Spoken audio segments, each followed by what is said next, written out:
The Federal Fair Housing Act protects individuals from discrimination on the basis of disability.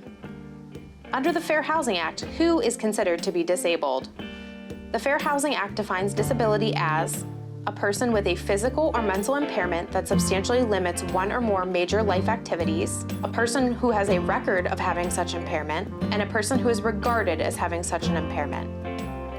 How do I know if my housing provider falls under the Fair Housing Act? Most, but not all, housing providers fall under the Fair Housing Act.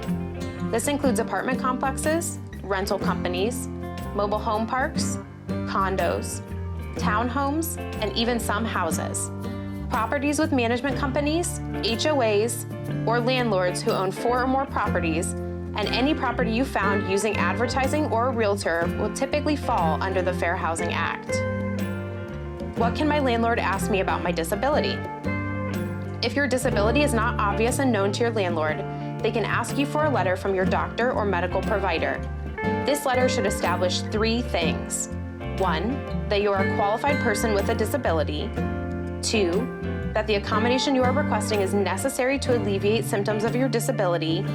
And 3, a connection, sometimes called a nexus, between what you are requesting and why you need your request for your disability. What can't my landlord ask me about my disability? Just to give you some examples, your landlord generally cannot ask you, how did you become disabled? Do you take medication? Why are you getting Social Security? What does that service animal do? Can I see your medical records? Have you ever been hospitalized for mental illness? Have you ever been in a drug or alcohol rehabilitation facility? Are you capable of living independently? I feel like I would benefit from an accommodation. Could you explain what a reasonable accommodation includes? A reasonable accommodation is a request made to your housing provider in order to change rules, policies, practices, or services so that someone with a disability will have an equal opportunity to use and enjoy their home or common space. Some examples of reasonable accommodations include accessible parking closer to your home, large print materials, emotional support animals, service animals, allowing a live-in aid, or transferring to a ground floor unit. Who has to pay for a reasonable accommodation request? Generally, the housing provider is responsible for the cost as long as the request is reasonable. What if I need a physical change made to my unit or home to accommodate my disability? You could request a reasonable modification. A reasonable modification is a request to modify your housing space or common area where all tenants share. Some examples of reasonable modifications include installing grab bars, a wheelchair ramp, lowering kitchen cabinets, installing handrails or bath lifts, and installing automatic door openers. Who has to pay for a reasonable modification request?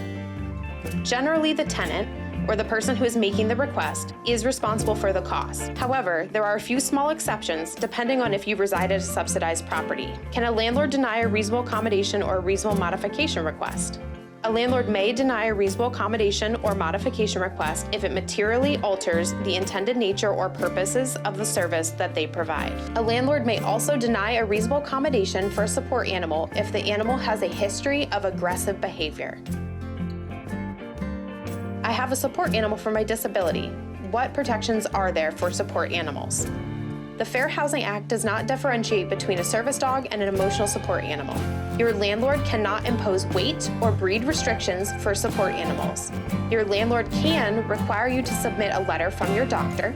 Your landlord can reject a support animal if that specific animal has a history of violence. Keep in mind, there is no service animal registry or emotional support animal registry. Save your money and avoid support animal scams. I think I may need more assistance on my fair housing concern. What do I do? Call Community Legal Services of Mid-Florida to talk with one of our helpline attorneys today.